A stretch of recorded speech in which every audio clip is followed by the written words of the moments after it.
বিসমিল্লাহির রহমানির রহিম। হে সমস্ত জগতবাসী, আজকে খুবই একটা কঠিন স্বপ্নের বিষয় নিয়ে আপনাদের সামনে উপস্থিত হলাম। সেই বিষয়গুলো অবশ্যই আপনারা মন দিয়ে খেয়াল দিয়ে শুনবেন। অবশ্যই আমাদের মৃত্যুর আগে পরে এগুলো কাজে লাগবে। সেই আলোচনাটি হবে কিয়ামত, হিসাব নিকাশ, মিজান, পুলসিরাত, আমলনামা ইত্যাদি স্বপ্নে দেখা আমরা কি বুঝবো।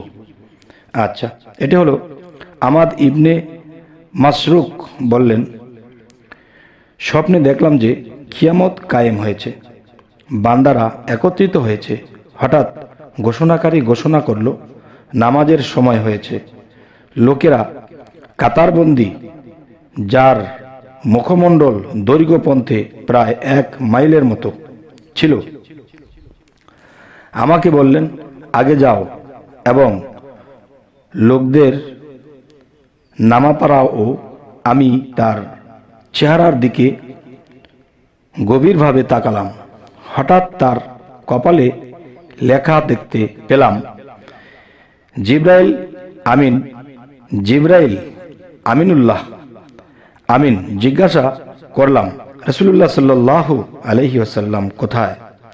জিব্রাইল বললেন, তিনি সুফিদের, আল্লাহর বিশেষ বান্দাদের খাওয়ানো দাওয়ানো ব্যবস্থা করছেন।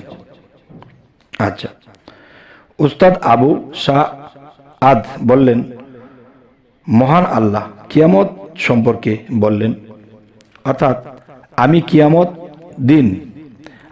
কিয়ামতের দিন ইনসাফের পাল্লা কায়েম করব। সুতরাং সেদিন কিন্তু কারো প্রতি বিন্দু মাত্র জুলুম বা অবিচার করা হবে না। সূরা আম্বিয়া আয়াত ৪৭।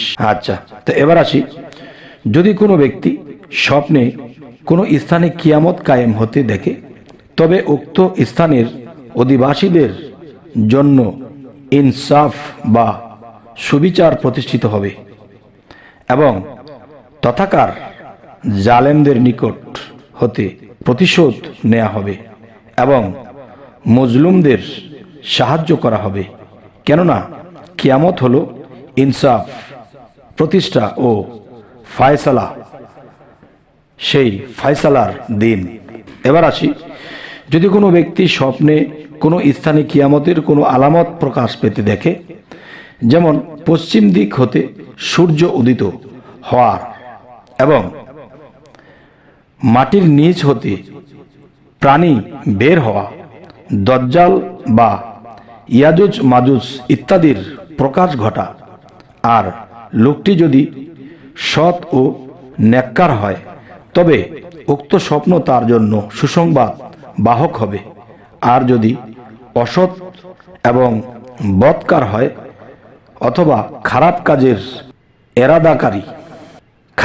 কাজের এরাদাকারী হয়, তবে উক্ত স্বপ্ন তার জন্য সতর্ক ও হুঁশিয়ারি হবে।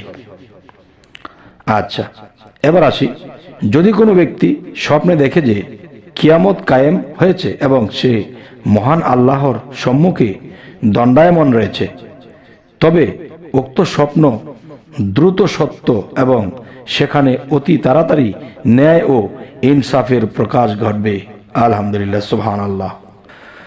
এবার আসি, যদি কোনো ব্যক্তি স্বপ্নে দেখে যে কবর ফেটে গিয়েছে এবং মৃতরা কবর হতে বের হচ্ছে, তবে উক্ত স্বপ্ন ও ন্যায় বিচার প্রতিষ্ঠিত হওয়ার ইঙ্গিত বহন করছে। আচ্ছা, এবার আসি, যদি কোনো ব্যক্তি স্বপ্নে দেখে যে সে কিয়ামতের ময়দানে অবস্থান করছে, তবে উক্ত স্বপ্ন তার জন্য সফর ভ্রমণ অপরিহার্য করে তুলবে। এবার আসি, যদি কোনো ব্যক্তি স্বপ্নে দেখে যে তার একা বা অন্য আর একজনের সাথে হাসর হয়েছে, তবে উক্ত স্বপ্ন ও ইঙ্গিত করছে যে সে একজন জালেম বা অত্যাচারী লোক। যেহেতু মহান আল্লাহ তাআলা বলেন, জালেম দিগকে, গুনাহগার দিগকে এবং তাদের দোষরদিগকে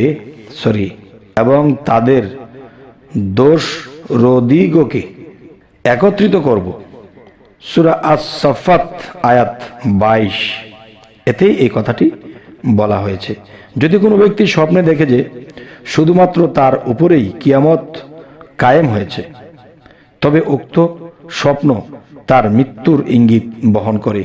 কেননা হাদিস শরীফে আছে, ব্যক্তি মৃত্যুবরণ করল, তার জন্যই তার কিয়ামত কায়েম হলো। এবার আসি, যদি কোনো ব্যক্তি স্বপ্নে দেখে যে কিয়ামত কায়েম হয়েছে এবং তার ভয়াবহ অবস্থা স্বচক্ষে দেখার পর পুনরায় দেখতে পেল যে তা শান্ত হয়েছে এবং পূর্বের স্বাভাবিক অবস্থায় ফিরে আসছে, তবে এটা এমন লোকের পক্ষ হতে আদল ইনসাফের আশা পরেই জুলুম অত্যাচারের ইঙ্গিত করে। যাদের পক্ষ হতে জুলুমের আশা করা যায়নি, কেউ বলেন এ ধরনের স্বপ্ন এ ইঙ্গিত করে যে স্বপ্নদ্রষ্টা গুনাহের ভিতরে লিপ্ত রয়েছে অথবা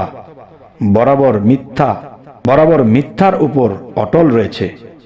যেহেতু মহান আল্লাহ তাআলা বলেন, যদি তারা পুনরায় প্রেরিত হয় দুনিয়ার দিকে, তবুও তারা তাই করবে যা হতে তা দিগকে নিষেধ করা হয়েছিল। অবশ্যই তারা মিথ্যাবাদী। সূরা আল আনআম আয়াত 28। আচ্ছা, এবার আসি, যদি কোনো ব্যক্তি স্বপ্নে দেখে যে সে হিসাব কিতাবের সন্নিকট হয়েছে, তবে এটা তার নেক কাজ হতে অমনোযোগী, গাফেল এবং হক বা সত্য হতে বিমুখ হওয়ার প্রতি ইঙ্গিত করে। যেহেতু মহান আল্লাহ তাআলা বলেন, মানুষের হিসাব কিতাবের সময় কিয়ামত অতি নিকটবর্তী, অথচ তারা বেখবর হয়ে মুখ ফিরিয়ে নিয়েছে। সূরা আম্বিয়া আয়াত 1। আচ্ছা, এবার আসি, যদি কোনো ব্যক্তি স্বপ্নে দেখে যে তার হিসাব কিতাব খুব সহজ করে নেওয়া হয়েছে, তবে এটা তার স্ত্রীর যোগ্যতা সম্পন্ন হওয়ার, এই স্বামীর প্রতি স্নেহ মমতাশীলতা এবং দিন ধর্মের উত্তম হওয়ার প্রতি ইঙ্গিত করে।